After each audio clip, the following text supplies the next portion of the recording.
성도님들, 곤란한 지경에 처한 사람들은 본능적으로요, 피할 곳을 찾습니다. 어떤 장소를 찾아서 안식을 누린다든지 아니면 어떤 사람을 찾아서 자기가 보호받기를 원합니다. 하지만 내가 안전하다 여겼던 그 장소 혹은 나를 보호해 줄 것이라 생각했던 그 사람이 오히려 나를 삼키려 할 때는 그때는 참 대책 없죠.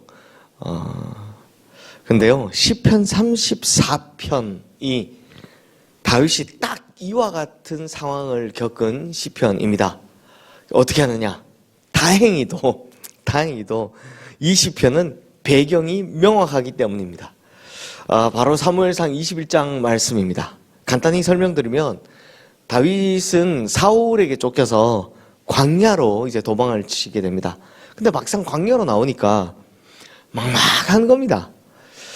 자기를 따르는 사람들이 점점 늘어나니까 이 사람들을 이제 챙기는 것도 힘들어지고 또 한 규모가 커지니까 한 400명쯤 되니까 자기 혼자 있을 때는 숨기기 좋았는데, 몸을 숨기기가 좋았는데 이제는 막 우르르 다니니까 야, 이러다간 얼마 가지 못해서 사울의 군대에 사로잡힐 것 같거든요.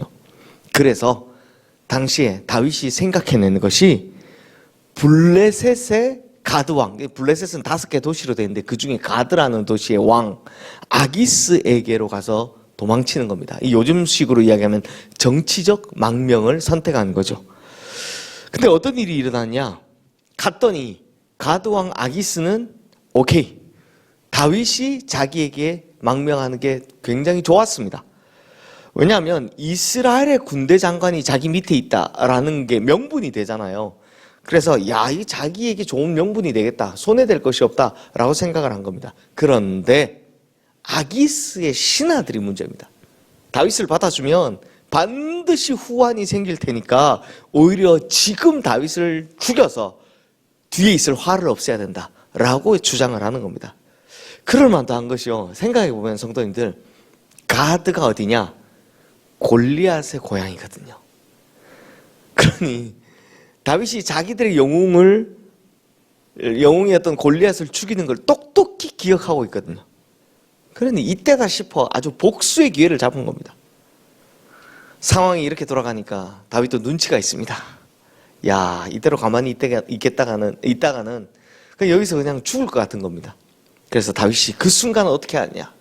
침을 질질 흘리면서 막 수염에 묻혀가면서, 그다음에 막 벽에, 우리식으로 하면 벽에 막 머리 박아가면서 미친 척을 한 겁니다.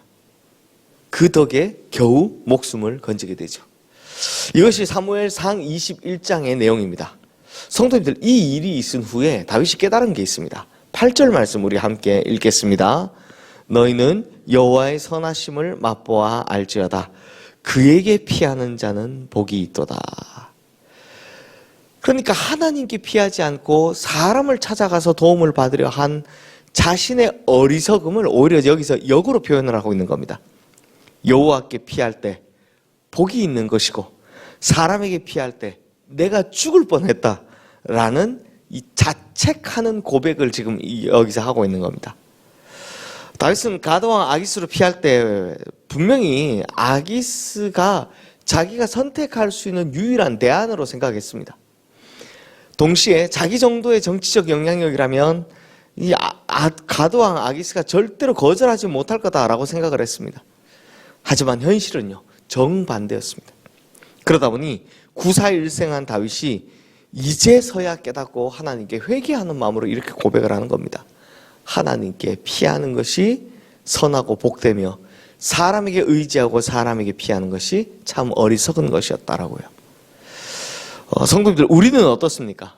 위기와 고비를 만날 때마다, 또 크고 작은 어려움을 만날 때마다 눈에 보이지 않는 하나님을 의지하는 것이 가장 안전하고 선한 길임에도 불구하고, 그걸 알고 있음에도 불구하고 그게 잘 안 되죠. 하나님보다 사람을 먼저 찾으려 하고 있지는 않습니까?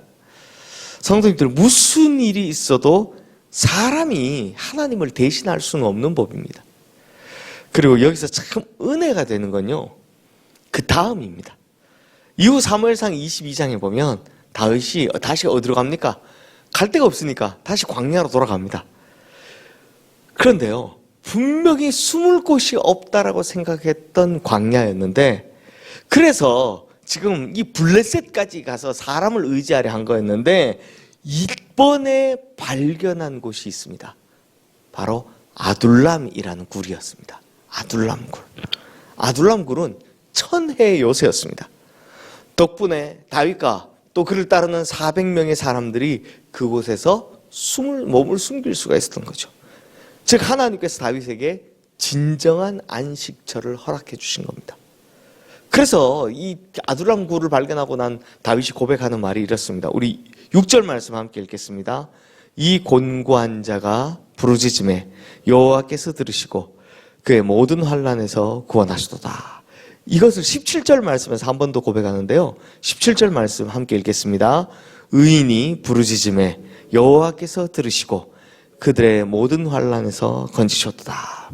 이 두 구절 다 뭐라고 합니까? 부르짖음에 여호와께서 들으시고 구원하시다, 건지셨다. 이 두 구절 모두 다 부르짖음을 강조하는 이유는 인생의 위기를 당했을 때 힘센 사람을 찾아다니거나 혹은 안전한 장소를 찾아다니는 것이 우리의 생명과 안전을 담보하는 것이 아니다라는 겁니다.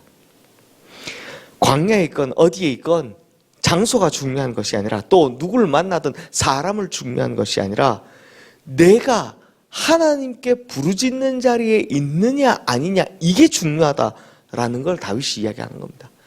내가 환난을 당했을 때, 어려움을 당했을 때 진짜 하나님께 부르짖고 있느냐 아니냐, 그게 제일 중요하다라고 다윗이 이야기하는 겁니다. 사랑하는 성도님들, 하나님 앞에 부르짖고 오직 하나님만 의지하면 우리가 어디에 있든지 하나님께서 반드시 살 길을 열어주시는 분이십니다. 그러므로 오늘 우리도 하나님께 우리의 피할 곳을 좀 찾게 해달라고, 특별히 우리 인생에, 광야 같은 인생에 아둘람 굴을 발견하게 해달라고 간절히 부르짖어 구하시기를 바랍니다. 그러면 하나님의 선하심과 인자하심이 우리 인생에, 내 인생에 아둘람 굴을 찾게 해주실 줄로 믿습니다. 이 시간 오늘 주신 말씀 기억하며 우리 함께 기도하겠습니다.